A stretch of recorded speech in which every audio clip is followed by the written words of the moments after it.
This is the May 5th, 2021 Seminole County Planning and Zoning Commission meeting. My name is Carissa Lawhon, Chair to the P&Z Commission. We'll begin tonight's meeting with the Pledge of Allegiance. I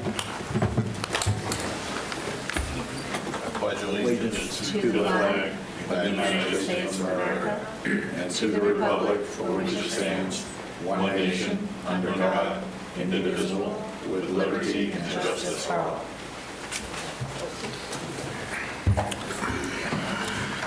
This board is a 7-member board appointed by the Board of County Commissioners. Public hearing items acted upon by this board are referred to the Board of County Commissioners for further consideration.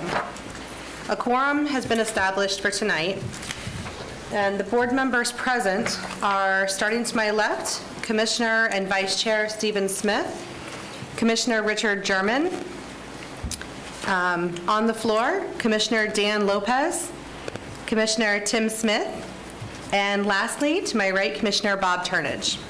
Staff present tonight include Rebecca Hammock, Development Services Director, Mary Moskowitz, Planning and Development Manager, Paul Chipak, Deputy County Attorney, Bill White, Professional Engineer, Development Review, Joy Giles, the Senior Planner, and Tammy Brushwood, Clerk to the P&Z Board. Chairman, for the record, Ms. Hammock is not here tonight. Okay. Tonight's meeting will be conducted as a hybrid in-person and virtual Zoom meeting. If you're here in person and would like to comment on an item, please make sure that you fill out a comment card located in the foyer and give it to the clerk. Those joining us by Zoom, please use the raised hand feature or dial *9 on your phone. Make sure you unmute yourself when prompted. The order that we'll use for each item tonight will be that the staff will first introduce the item, the applicant will present the item, audience participation will occur with those in support to be heard first, followed by those in opposition. We'll begin with in-person participants, followed by those in the Zoom audience. The applicant will be given a chance for rebuttal, if any is needed. Audience speakers should restrict comments to pertinent information pertaining to the item being heard. Audience members will have 3 minutes to speak, or 6 minutes if representing a specific group. Speakers should begin with providing their name and address for the record. Speakers from the virtual audience will be announced. Please be ready when called upon. The board may ask questions of each speaker. After all speakers have been heard, public comment will be closed. Any items shown, such as videos, presentations, pictures, or maps, must be left with the clerk for the public record. Items shown from electronic devices, not in paper form, should be sent to the clerk for the record. A motion will be made and then seconded. Board discussion may occur, including with a vote by the board. I will call the question to the board. How do you vote? Each member will respond with yes or no. We will start with the first item on the agenda, and that is accepting proof of publication. Do I have a motion? I'll make a motion to accept proof of publication. I'll second. Okay, we have a motion and a second. All in favor? Aye. All opposed? Okay, the motion passes unanimously. Next on the agenda, let's the minutes. Do I have a motion on the minutes? I move that we approve the minutes. Second. Okay, motion and second. All in favor? I had a actual Correction. change on that. There was something that was not quite right there. Hold on. I made a note here somewhere. Let me find it. Richard, I think I made the motion on the Sullivan Lake, and you seconded it, I believe. I just wanted to clear that up. I think you was making the motion, and I just wanted for the record and make sure that that was correct. I have no problem with that correction. Okay. Okay. Then the minutes as corrected. We have a motion? Motion to approve the minutes as corrected. Second. Second. All in favor? Aye. All opposed? Okay, the motion carries. Next, we'll move on to our only technical review item tonight, which is item number 1, the Cove at Stanford Farms Preliminary Subdivision Plan, presented by Joy Giles. Yes, good evening. Joy Giles, Senior Planner for the Planning and Development Division. The applicant is requesting approval of the Cove at Sanford Farms Preliminary Subdivision Plan located on the north side of Orange Boulevard, east of New York Street. The PSP proposes 30 single-family residential lots on 13.5 acres with a maximum density of 2.0 5.2 dwelling units per net buildable acre and a minimum lot size of 8,400 square feet. All internal roads will be private and utilities will be provided by Seminole County.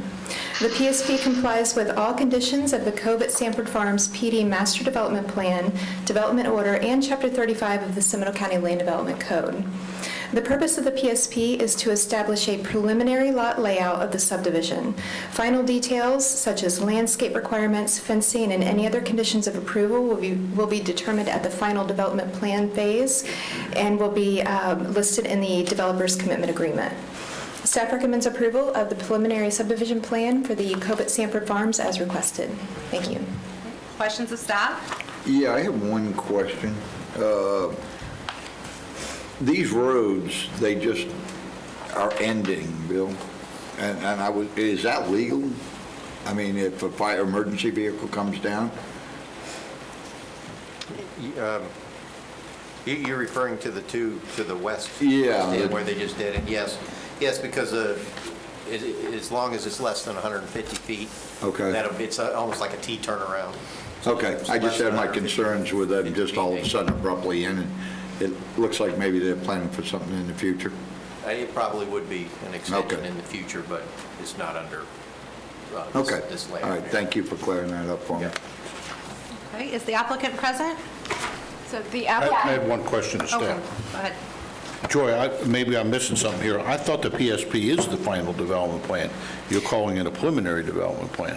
So the final development plan is a separate plan. It's often run concurrently with the PSP and can be the same plan at times, but they are two different project types and plans. The final development plan has a developer's commitment agreement document attached to it, and that provides all of the details of conditions of development for... That we originally approved in the development order. That's correct. Okay. Yes. Okay, the applicant? the applicant is available online, and she is able to speak. Hi, this is Ken Fisher, EOR, representing the applicant. I don't have a presentation, but I am here to answer any questions should you have any. Okay, any questions for the applicant? Seeing none, are there any members of the audience who'd like to speak in favor or against this item? Mary, any online? No one online. Okay, board questions or a motion? I'll make a motion to approve the preliminary subdivision plan for the Cove at Sanford Farm subdivision containing 30 lots on 13.5 acres zone PD plan development located on the north side of Orange Boulevard, approximately a quarter mile east of New York Street. Okay, do I have a second? Second. Okay, we have a motion to approve and a second. All in favor? Aye. Aye. Opposed? Seeing none, the motion carries.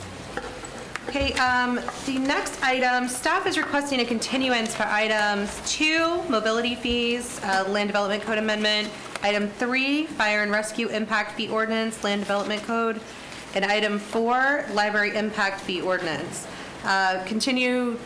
Requesting a continuance to our next meeting on June 2nd? Correct, yes, for all Okay. 3 items. Do we have agreement? Do we have a motion for that? I'll make a Wait, motion. I want to ask a question of staff. We normally get our package sometimes on Friday, sometimes even on Monday of the week of our meeting. Are we going to get can we get these ordinances? It's a lot more reading and it's a lot different than a normal application, especially if the mobility fee comes back. I'd like to have a little time to read it. Is there any possibility we'll get these ordinances maybe 10 days before our meeting or something like that? That's yours. Yeah, we send out the ordinances in as quickly as possible. I think Mr. Kipak is coming to address that. And Chair, I can also say there's been very little change to the mobility fee ordinance, and we can highlight that in the agenda item itself, so make it easier to review. Sorry to hear that. Thank you. Yeah, and to follow up on that, Paul Chipok, Deputy County Attorney. If we're going, yes, we can supply the ordinances earlier.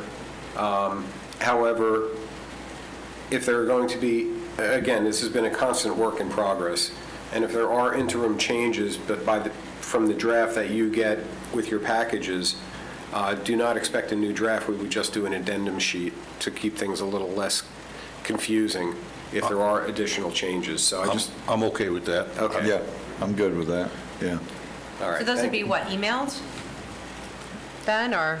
We can email those to you, yes. Yeah, I'd take it Okay. digitally, it's fine, just to get it like even, a week or 10 days Yeah. early would be terrific for all the ordinances, because usually that's more reading than a lot of us care to try to press into a day or two, I don't read that fast. Okay, But so. I do have a quick question. From what I've read, if House Bill 337 passes, it's going to pretty much eviscerate the mobility plan. Would Again, I believe Mr. Tipak will be able to address would you that. address that? Yeah, the changes in 337 to the effective provisions of how to create a ordinance or a mobility fee ordinance or impact fee ordinance really changed very, very little. It was just some word tinkering. The major change in 337 was in regards to adopting new ordinances or ordinances that increase the fees. There's provisions in there that you cannot increase it more than 50% over the existing fee. And you have to do that in a graduated manner over a course of 4 years. However, there is subsection, and let me just make sure I'm quoting the right section. Yeah, subsection 6E, or 6G of 163.3101, subsection 6G.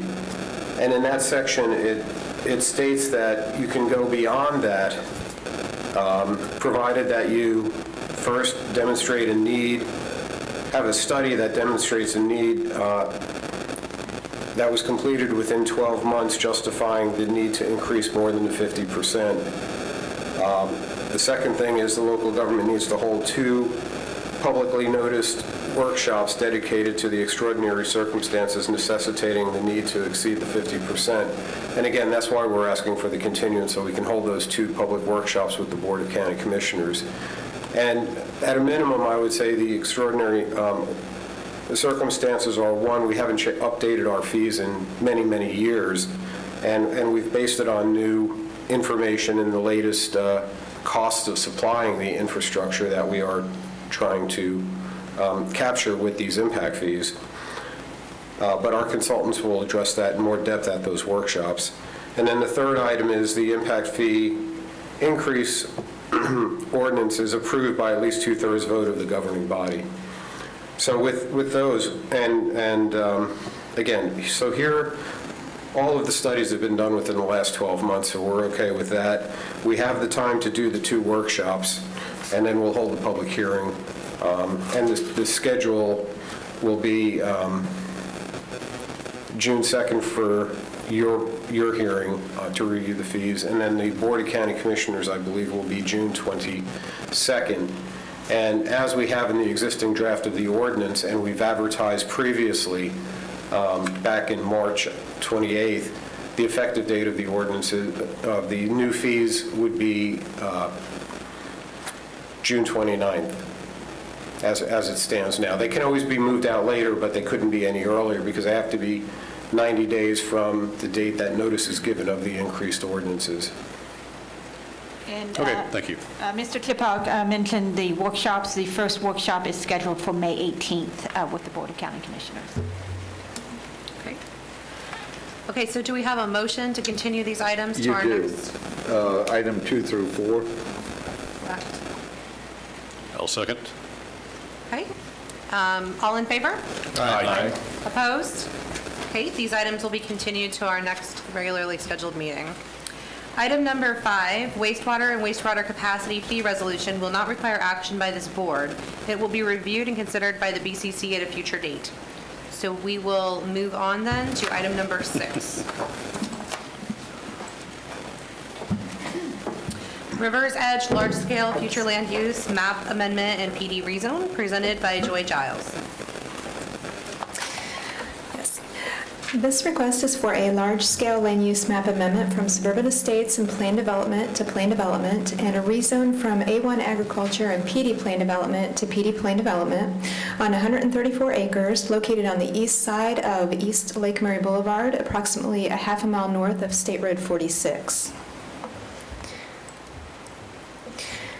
In 2004, sorry, I just want to get to the correct slide here. In 2004, the Board of County Commissioners approved the River Run PD consisting of 104 acres for residential, commercial, conservation, and a recreational RV site.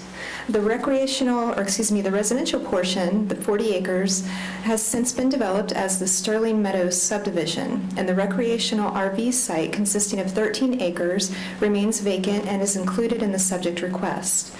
In 2007, the Board of County Commissioners approved the River's Edge Preserve PD, consisting of 9.99 acres of the subject site. The PD permitted a maximum density of 3.9 units per net buildable acre, permitting townhomes with a minimum lot size of 2,250 square feet. The PD was never developed, and the entitlements have since expired. The remaining 111 acres of the subject property has a suburban estates future land use designation and A1 agricultural zoning. 2 single-family structures currently exist on the site. The applicant proposes to develop the entire 134-acre site as a single-family residential subdivision with a density of 3.44 dwelling units per net buildable acre for a maximum of 70 lots with a minimum lot size of 5,500 square feet. Of the 134 acres, approximately 114 acres will be placed into a conservation easement tract as wetlands and floodplain. And you can see on this slide right there, that large portion, that's going to be the conservation over the wetlands and floodplain. The development will have one access onto East Lake Murray Boulevard, which is currently operating at a level of service A and has signal improvements programmed into the county 5-year capital improvement program. There will be a signal placed at the intersection of East Lake Murray Boulevard and Celery. Water and sewer will be provided by the City of Sanford, and a letter of capacity has been submitted. The proposed development is consistent with the policy guidelines of the comprehensive plan and the land development code. Residential densities in the area range from 3.5 units per acre to 9 units per acre. The plan development provides a compatible lot size of 5,500 square feet, which is comparable to the existing Sterling Meadows subdivision adjacent to the south, with a minimum lot size of 5,000 square feet. A minimum of 25% open space will be provided. All post-development wetlands and floodplain will be placed in a conservation easement tract, and a 15-foot minimum, 25-foot overall average buffer will be provided around all wetlands. The development will have a 10-foot landscape buffer along the west perimeter adjacent to East Lake Murray Boulevard. The south perimeter butts up against an undeveloped commercial tract of the River Run PD and will not require a buffer. Staff finds the requested land use amendment and PD rezone request to be compatible with the trend of development in the area and consistent with the requirements of the Land Development Code and the Comprehensive Plan. Therefore, staff recommends the Board of County Commissioners transmit the proposed ordinance enacting a large-scale future land use map amendment from suburban estates and plan development to state and Regency review agencies, and subject to final adoption of the large-scale land use amendment, adopt the associated ordinance enacting a rezone from A1 and PD to PD, and approve the master development plan as requested. Thank you. Okay, thank you, Joy. Is the applicant present? Or actually, are there any questions of staff? Yeah, I have a question. Is the the portion that's going to be put into the residential, is it prone to flooding? It is not in the floodplain, no. It's not in the 100-year floodplain? No, it's not. There's a portion of the site that has floodplain on it, as well as wetlands, so that portion will not be impacted. There's a small portion of wetlands that will be impacted, that will be permitted through St. John's, but the floodplain will not be impacted. So the net buildable area where the development is going to occur is not within the floodplain. Okay. That surprises me with that piece of property. Other questions of staff? Yeah, obviously, it's contiguous to the St. Johns River. I see that they'll be on City of Sanford utilities. That's correct. Have you looked at preventing nitrogen runoff from the lawns, other pollution in the St. Johns River, which is already impacted? We have not evaluated that at this time. When they come in for final engineering, that will be evaluated by the Department of Environmental Protection. So I'm getting ahead of myself. But Commissioner, I will say we do have a fertilizer ordinance which does address some of those concerns, and it addresses the timing and spreading of fertilizer to help mitigate those nutrient loads. Yeah, I'd also be interested in the sewage. Is there a pump? Is this something that would fail when we're without electricity that would then dump raw sewage into the St. Johns? Yeah, so that would all be analyzed during the All final right. engineering. So be quiet and wait till the next step. Thank you. Okay, other questions of staff? Is the applicant present? She is online. Okay. Hi, again, Kim Fisher. I'm not sure if the developer is in the audience and wants to speak, or if he wants me to speak, since I can't speak. If he's not walking to the podium. And I can answer a couple of your questions. The sanitary sewer system has a generator on it, so there's actually no way for, if anything to go wrong, for it to flood into the St. Johns. It goes into a completely separate system because it goes to the wastewater treatment plant. But other than that, if you have any other questions, I'll be happy to answer them. Okay. I'm Questions? sorry, I didn't hear what she said about the sanitary system. The sanitary system is the lift station, which also has a generator backup, and if anything goes wrong, the generator kicks in, but that pumps it into a pressurized pipe system that goes to the wastewater treatment plant operated by City of Sanford. So it's not going to be able to overflow and go into the river. Okay. Questions of the applicant? All right. Would any member of the audience like to speak in favor or in opposition to this request? Have anybody online? No one online. I still have one question of staff, if I could, Chairman. Do we have, I know Oviedo does, what are our setbacks requirement from the river? Do we have extra large setbacks from the river? We have a setback requirements from the wetland line itself, which is a 25-foot minimum, I just lost it here, 15-foot minimum, 25-foot overall average buffer between the wetland line and, anything else that goes in. That I understand, but what about the river?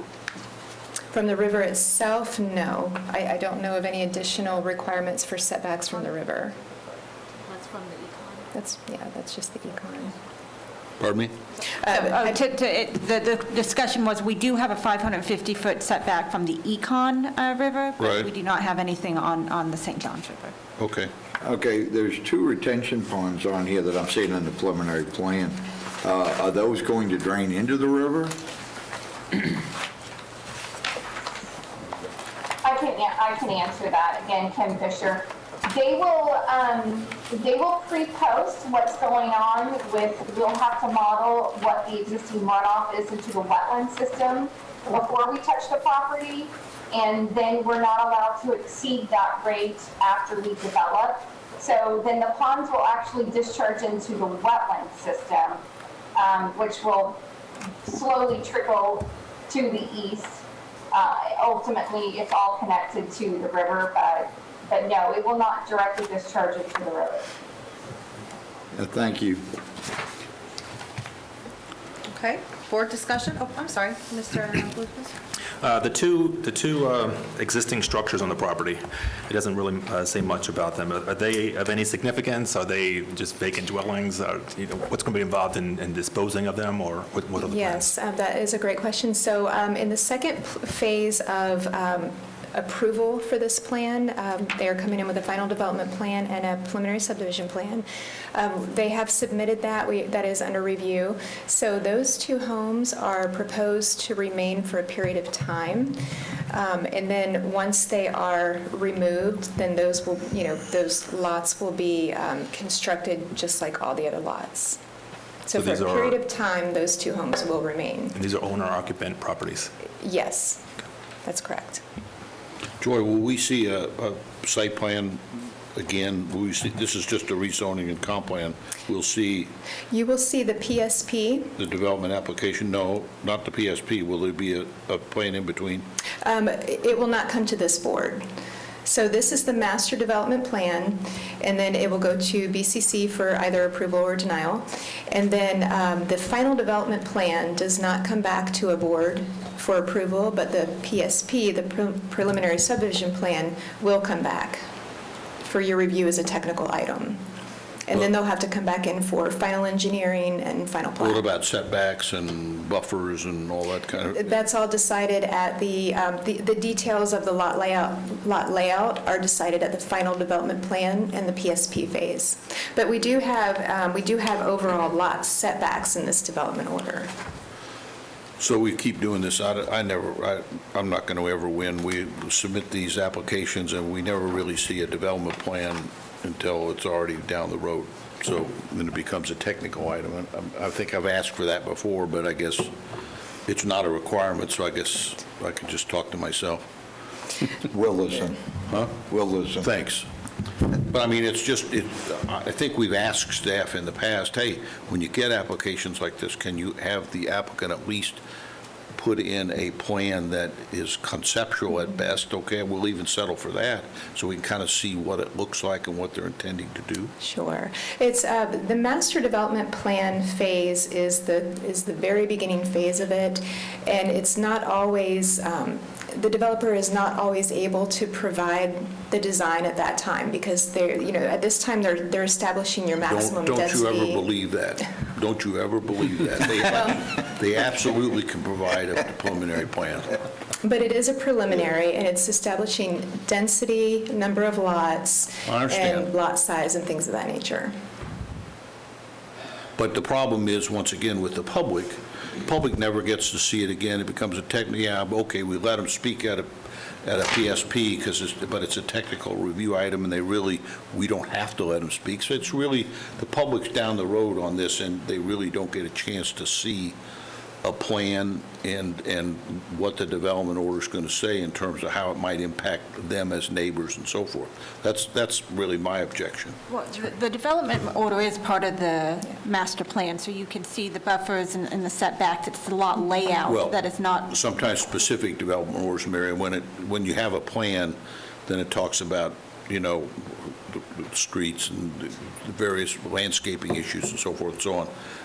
But sometimes this is a pretty general development order. I mean, I just would like to see, and we I try wish- to provide that information if it is provided, but again, it's not I required for understand. us to do that as part of the land development. I think I said in the past, we should make it required. Yeah. That is I mean, what- trust me, yes. there isn't a developer alive that does, they have a plan for this right now, I can tell. It may not be final, but they could give you a conceptual plan right now. I mean, nobody does this just, oh, yeah, we'll put 70 lots here.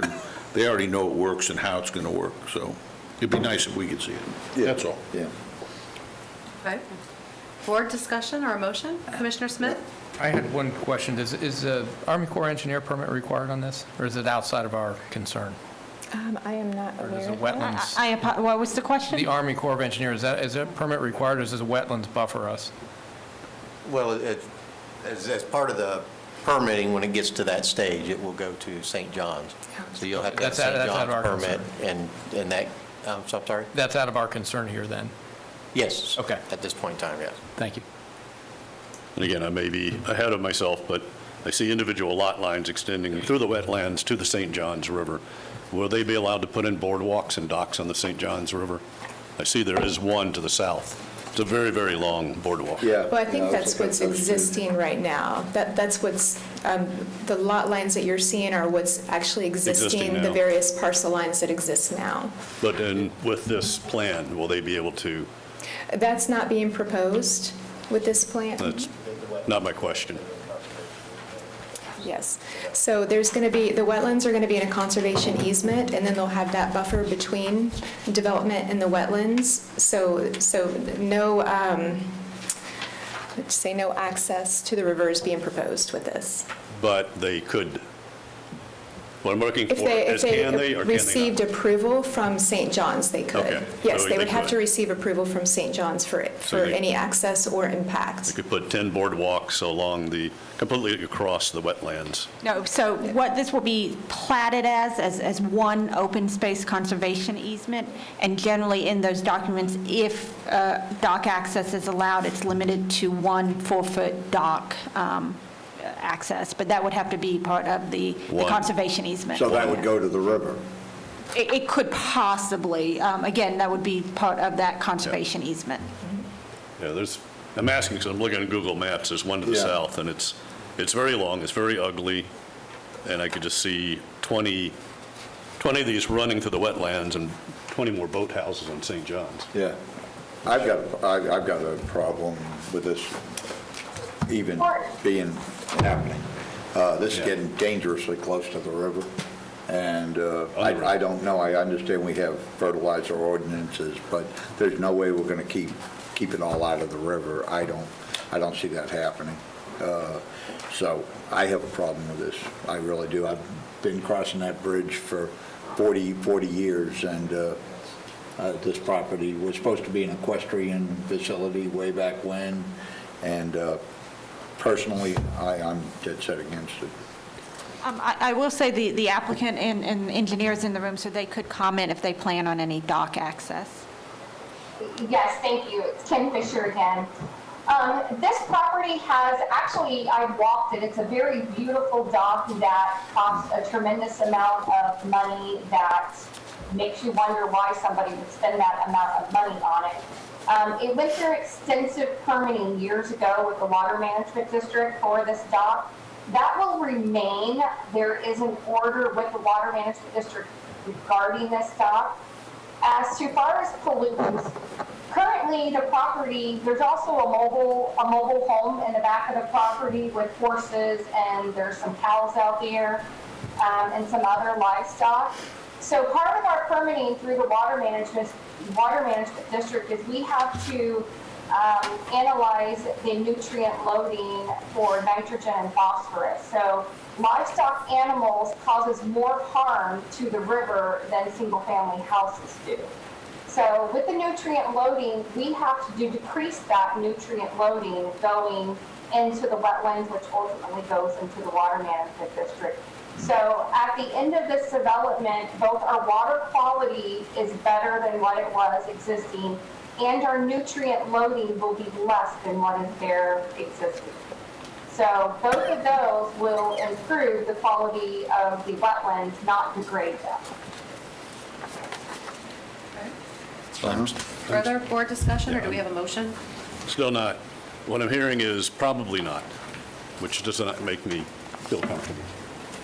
I'm going to make a motion to recommend the Board of County Commissioners deny the transmittal of the proposed ordinance enacting a large-scale future land use map amendment from suburban estates to planned development to, The issues we have about the docks. No, we don't I'm sorry. dock in there, and we'll put that in an agreement.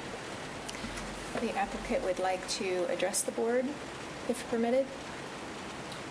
Okay, we can allow that. Will you, Commissioner Smith, will you be willing to hold on your motion? until Yeah, I can the- hold up for a second. Yeah. Bill Pagosi, And your address for the record, please. 388 Cypress Landing Drive, Longwood, Florida. Go ahead. I need to understand, if I could, if you would, with specificity, tell me what the concern is. If it's with the docks, first and foremost, it would be physically impossible to put a dock in. That would be part of the community or part of any individual home.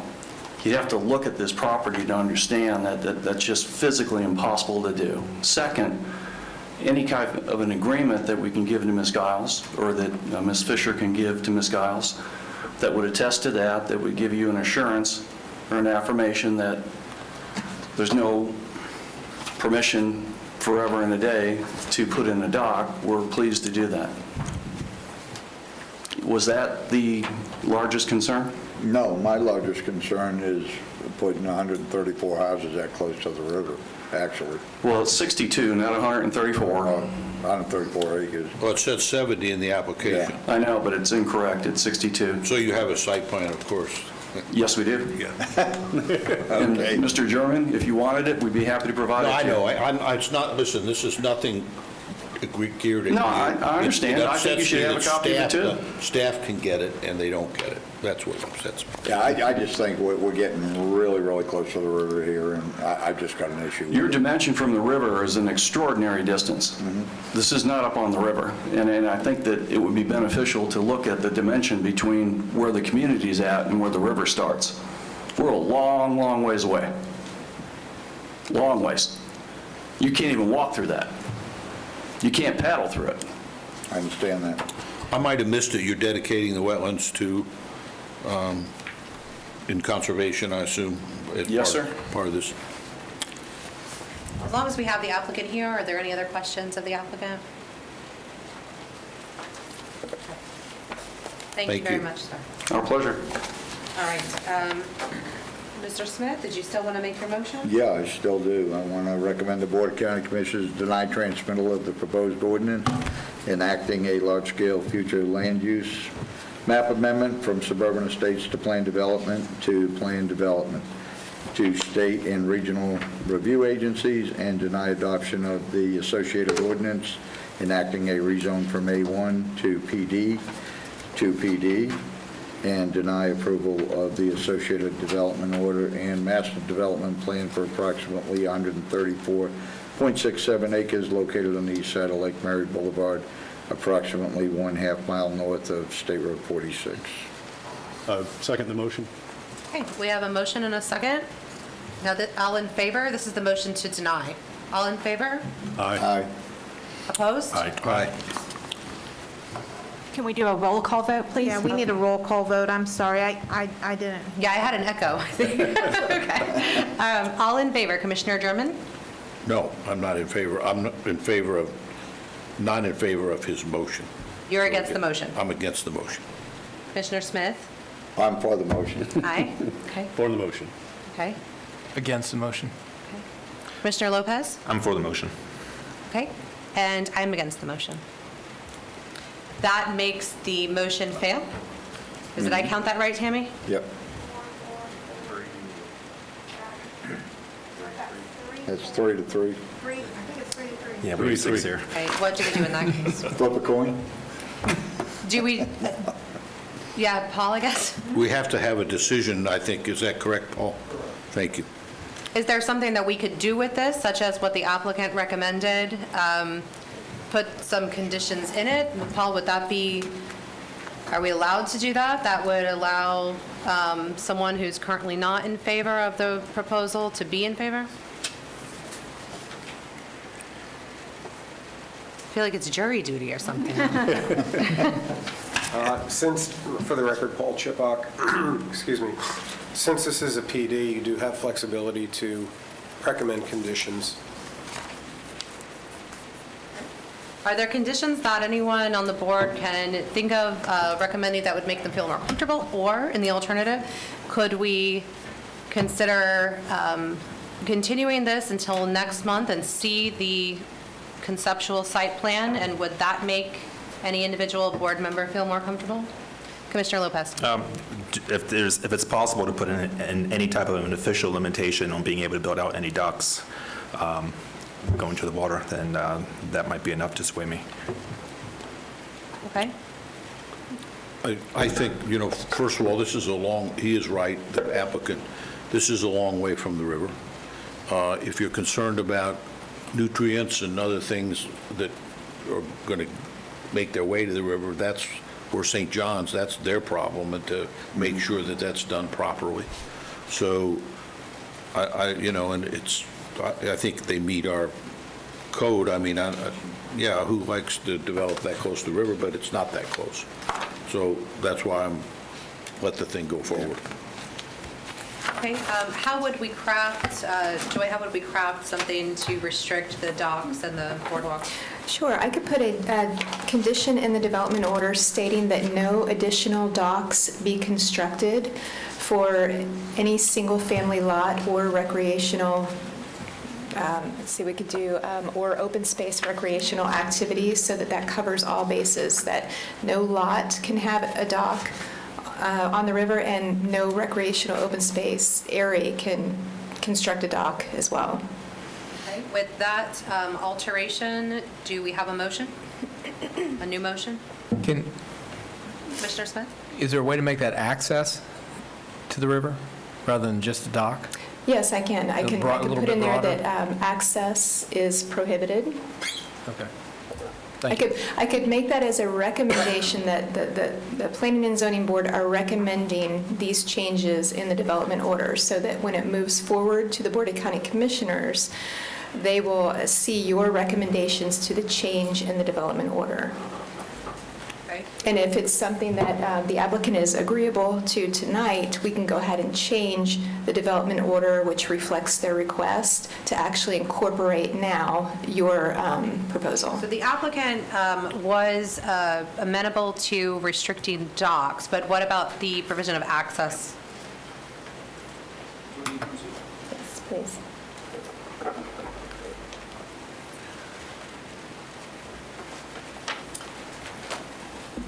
Let me understand the question again. Okay, when you were speaking to us earlier, you said that you would be amenable to adding something to the development order stating that you'll restrict the construction of additional docks and boardwalks. Commissioner Smith suggested adding into that water access would be restricted. We're perfectly amenable to that. Okay. In that case, Joy, then a change would actually be made to the development order, and what would be submitted to the BCC would be that changed development order. That's correct. Correct? Yes, I would update the development order to reflect your motions and recommendations for tonight. Okay. Given that, do I have a new motion? I would also like to echo Commissioner German's wishes to, in the future, to have a site plan provided to us at this stage of the development. I understand it's not a requirement, but it would certainly make the vision of seeing what is going to be developed here much easier. I'll make a motion, and I'll make a motion that we recommend the Board of County Commissioners transmit the proposed ordinance enacting a large-scale future land use amendment from suburban estates and plan development to state and regional review agencies, and subject to final approval and adoption of the large-scale future land use amendment ordinance, adopt the associated ordinance enacting a rezone from A1 agriculture and PD plan development to PD plan development, and approve the associated development order and master development plan for approximately 134.67 acres located on the east side of East Lake Mary Boulevard, approximately a half mile north of State Road 46. We have a second? Second. Okay. I'll call one by one. Commissioner German? Yes. Commissioner Smith? No. Commissioner Bowe? No. Darn it. Nay. Commissioner Lopez? Yes. Commissioner Smith? Yes. And I also will be a yes. With that, the motion carries. Okay. That takes us to the end of our agenda. Closing business. Mary, do we have anything for the board? No report for the board. Okay. With that, our business is concluded and the meeting is adjourned. Oh, I apologize. I do have a report for the board. We are proposing a change to the Land Development Code that special exceptions that now are approved solely by the Board of County Commission, Board of Adjustments, that we amend that so that they would come to the Planning and Zoning Commission for recommendation with final approval from the Board of County Commissioners, similar to what we do with rezones. So that would be for our special exceptions. You working on an amendment to the, We're working on an amendment to the Land Development Code to do that, yes. why don't you add one that adds conceptual site plans. So we are workshopping those changes. So we do have a workshop with the board on May 11th to talk about some other changes to the land development code. So I I can... mean, Mayor, I deal in a lot of municipalities, and we're the only one that doesn't require that. It is true, we have the two-step process, which is unique to, I've worked in other jurisdictions, and this is the first jurisdiction that we've had. I mean, it's just, I think we ought to be able to see it, but it's not fair to the public either. Yeah, so, yes, I can certainly bring that up at the May 11th work session. Thank you. Okay. Mary, is that something like, for a while with public meetings, we had, it wasn't official, it wasn't required, but staff recommended to the applicant that a public meeting is, or they would let us know if the applicant had had one? Is that something that, I mean, this applicant had a conceptual plan and probably would have provided it if they had been asked if one was existing.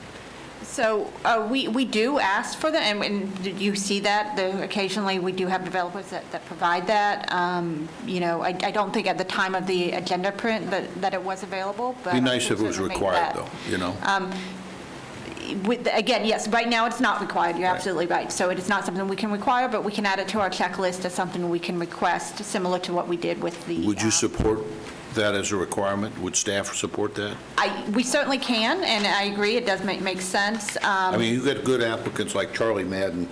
Every time he presented anything, he always, even though it wasn't required, he always had a site plan for people to see. I will say that, you know, Mr. Madden, you know, does do that.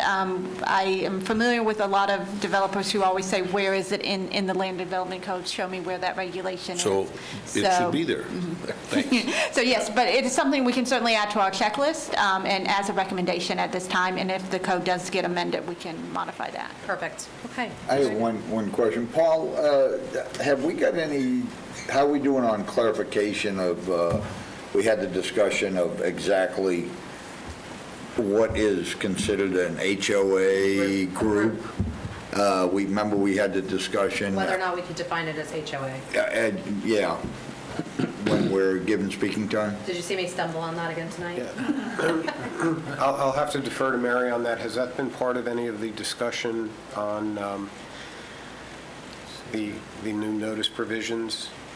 Not on the notice provisions, no, but I Okay. know there has been, the question has been asked, and it's something that, it's part of the admin code, correct?